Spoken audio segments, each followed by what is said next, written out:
Bismillahirrahmanirrahim. Assalamualaikum warahmatullahi wabarakatuh. Kembali lagi dengan saya Habib Abdullah bin Ja'far Segaf di channel YouTube Habib Abdullah bin Ja'far Segaf. Insya Allah semuanya barakah. Menjawab pertanyaan-pertanyaan antum semuanya yang sudah masuk ke Instagram, ya. Like and share, jangan lupa sebar ikut andil dalam dakwah. Jangan sampai kita ini tidak ikut andil dalam dakwah. Indal ala khairin falahu mithlu ajri fa'ilih. Siapa yang mengajak kebaikan, dia mendapatkan apa kebaikan itu, tidak mengulangi apa yang dikerjakan oleh orang kebaikan. Makanya sebarkan terus daripada konten-konten kebaikan. Lanjut kepada channel kita atau konten kita, tanya Habib. Ada masuk pertanyaan dari Elah 475. Pertanyaannya apa? Assalamualaikum Habib, mohon bertanya, saya sampai kesal pada diri sendiri. Kalau diri saya sendiri sudah diusahakan tapi nggak bisa. Saya sering was-was dalam ibadah, ngayal tahayal yang tidak bermanfaat. Misalkan andaikan aku bisa ini mau itu dan lain sebagainya, sering murtad tapi saya langsung bersahadat. Sholat nggak bisa khusyuk, saya sedih Habib, sifat saya nggak bisa diperbaiki. Setiap sholat saya minta sama Allah semoga saya diperbaiki diri. Bisa, mohon maaf Habib, semoga dijawab. Terus prihatin dengan keadaannya, semoga Allah sembuhkan dari penyakitnya. Kalau penyakit was-was dalam agama itu baca A'udzubirabbinas 3 kali sebelum sholat. Baca juga Rabbi a'udzubika min hamazati syayatin, a'udzubika Rabbi an yahdurun, Rabbi a'udzubika min hamazati syayatin. Itu baca supaya kita terhindar dari syaitan yang ada. A'udzubillahi min alim minasyaitonir rajim. Banyak itu. Kalau nggak bisa juga, masih tetap seperti itu, kemungkinan ada medisnya, bisa ke psikiater, nanti mungkin dikasih obat sehingga turun daripada tensinya. Coba, mudah-mudahan diberikan kegampangan, diberikan solusi, ya. Terus ibadah, jangan jangan putus asa. Obat, insya Allah pasti ketemu jalan keluarnya. Yang kedua, pertanyaan dari Akbar Alfiansah. Assalamualaikum, bagaimana caranya agar kita bisa cepat mengikhlaskan orang yang telah meninggalkan kita atau meninggal dunia, dan bolehkah kita jika kita terus-menerus menangisinya? Semoga saya bisa dapat solusinya dari Habib. Ayat Al-Quran menjelaskan kullu nafsin dha'iqatul maut, semua yang bernyawa pasti akan mati, akan merasakan kematian. Nggak tua, nggak muda, nggak kuat, nggak lemah, nggak kaya, nggak miskin, pasti raja-raja mati, miskin mati, semua orang kaya mati, orang miskin juga mati, semua bakal mati karena kita bernyawa. Siapa yang ciptakan kita? Allah. Nah, kalau orang sudah meninggal dunia, itu tidak butuh dengan tangisan kita itu nggak ada manfaatnya. Yang kita harus kerjakan, doakan orang yang telah meninggalkan kita. Itu mereka butuh doa kita. Butuh doa. Kalau orang tua kita doain, pilih wali-walidaya warahumma kama rabbayani shaghira, supaya kuburannya luas, supaya kuburannya terang, supaya alam barzahnya bagus, supaya masuk ke dalam surga. Mereka butuh itu, tidak butuh tangisan kita. Dan kita juga menangisi untuk apa? Gak ada manfaat, mayanfa, bisa hidup lagi kalau kita nangis terus? Enggak.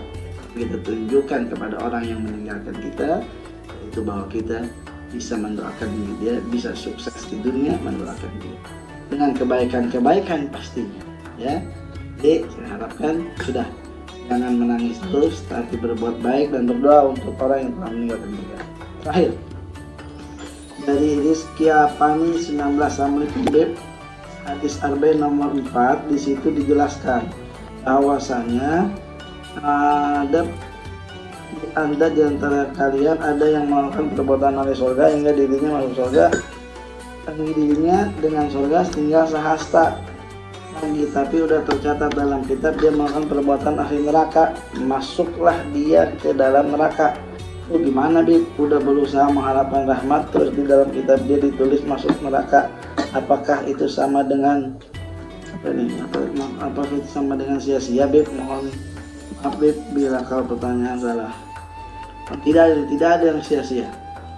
Allah sudah janjikan, dan janji Allah tidak akan mengingkari janjinya.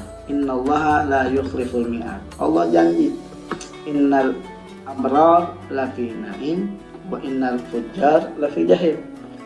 Orang-orang baik akan masuk ke dalam surga, orang-orang fujar, orang-orang yang tidak baik, jelek, bermaksiat kepada Allah Subhanahu wa taala akan bersama neraka, akan bersama syaitan iblis laknatullah di dalam neraka jahanam.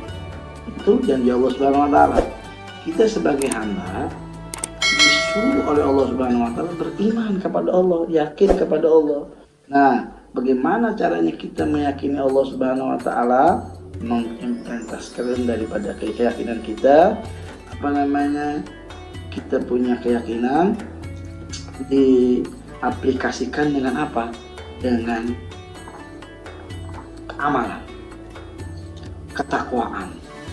Tidak bisa kita ngomong iman kalau kita tidak takwa kepada Allah. Tidak bisa kita takwa kalau kita tidak beramal.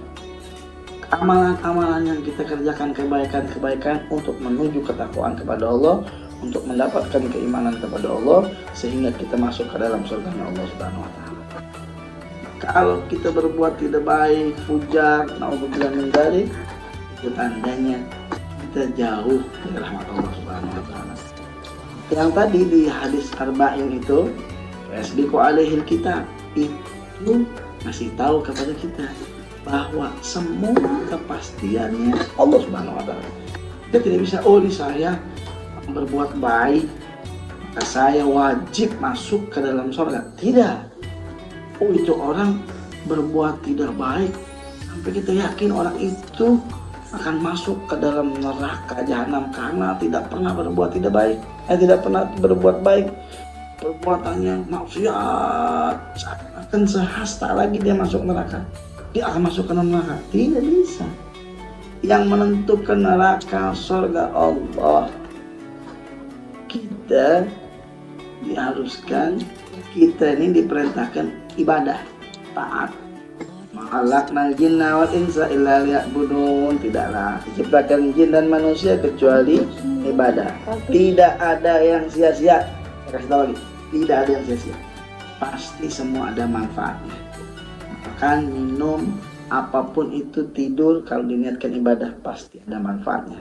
Yang sia-sia, yang tidak mau ibadah, itu sia-sia. Jangan gara-gara salah pentafsiran hadis kemudian Anda bilang udah dah sama aja, nggak usah kita ibadah. Itu salah besar. Terot, tidak, jangan diikutin. Tidak, jangan diikutin. Itu siapa? Makanya wajib ada guru kalau belajar ilmu, ya. Wajib ada guru. Jangan baca-baca di kitab doang, jangan baca-baca di Google doang. Banyak bagus ditanyakan. Jangan sampai salah pentafsiran. Yuk, sebarkan channel ini. Mudah-mudahan bermanfaat buat saya dan buat antum semuanya. Sekali lagi saya ucapkan terima kasih banyak kepada semuanya yang sudah men-share, like, dan juga komen. Saya juga ucapkan terima kasih kepada yang terus mengikuti di IG, di followers Twitter ataupun di fanspage. Semoga Allah berikan keberkahan buat kita.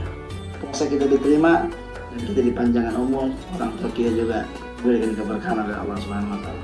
Saya Habib Abdullah bin Ja'far Singkat mengucapkan mudah-mudahan antum semuanya puasanya diterima oleh Allah Subhanahu wa taala. Assalamualaikum warahmatullahi wabarakatuh.